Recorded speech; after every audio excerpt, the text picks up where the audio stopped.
Hey, what's up everyone? This is David from Talking Leaf Media, and today we're gonna go all the way back to 1989. The Fine Young Cannibals were atop the charts.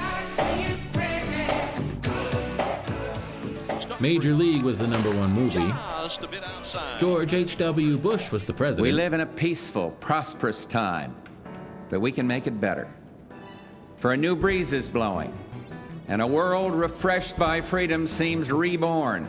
And in Germany, a revolution was taking place. Well, actually, 2 revolutions. You see, in November of that year, a wall that separated East Berlin and West Berlin finally fell. The wall was a symbol of division, a symbol of inequality, and a symbol of totalitarianism. And by tearing it down, it seemed like the world was on the verge of a new dawn.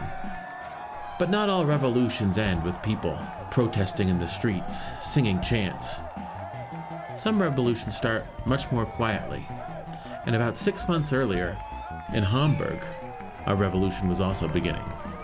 Now this revolution may seem to lack the magnitude of the fall of the Berlin Wall, especially since it started on Atari. No, not that Atari. Not that one either. Yep, that's the one. The Atari ST. By the late 80s, computers were finally becoming powerful enough for musical programs to be written on them.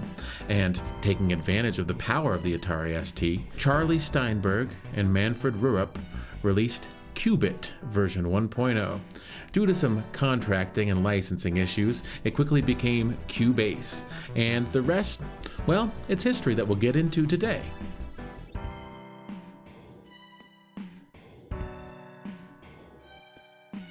Cubase began its life as a desktop MIDI recording system.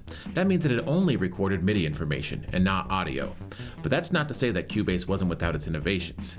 Cubase was the first program to offer a vertical track list and a horizontal timeline. That's an innovation that's become part of nearly every single DAW on the market today. Cubase only stayed exclusive to the Atari ST for 1 year, because in 1990 it came to the Macintosh, and in 1992 it arrived on Windows. But check out that Mac laptop. Pretty wild, huh? Development on Cubase continued, and with version 3.0.2 in 1996, Steinberg changed the game again with the release of Virtual Studio Technology, or VST. VST allowed third-party software developers to create plugins for audio effects and, eventually in 1999, for instruments.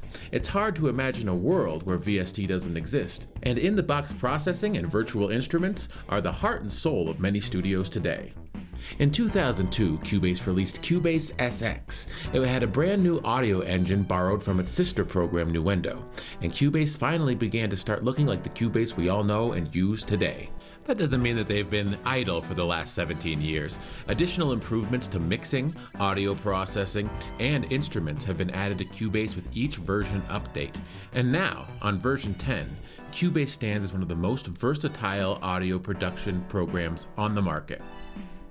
It's crazy to think that in just 30 years, Cubase has gone from a monochrome MIDI sequencer to a piece of software that can replicate and in many cases exceed the functionality of the large studios of the past.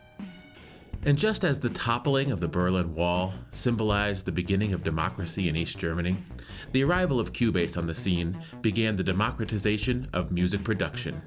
Now, your ability to create great music is limited only by the strength of your ideas, not the extent of your resources. The Berlin Wall stood for 10,316 days. That's just a little over 28 years. But today, Cubase is celebrating its 30th birthday.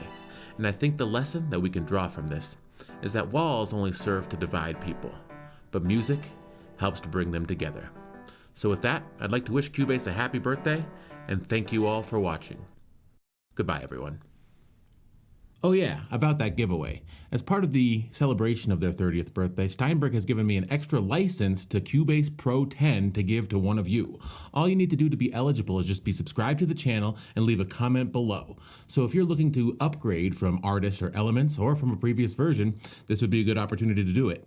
Or if you know someone who would benefit from the use of Cubase 10 Pro, well, by all means share this video with them.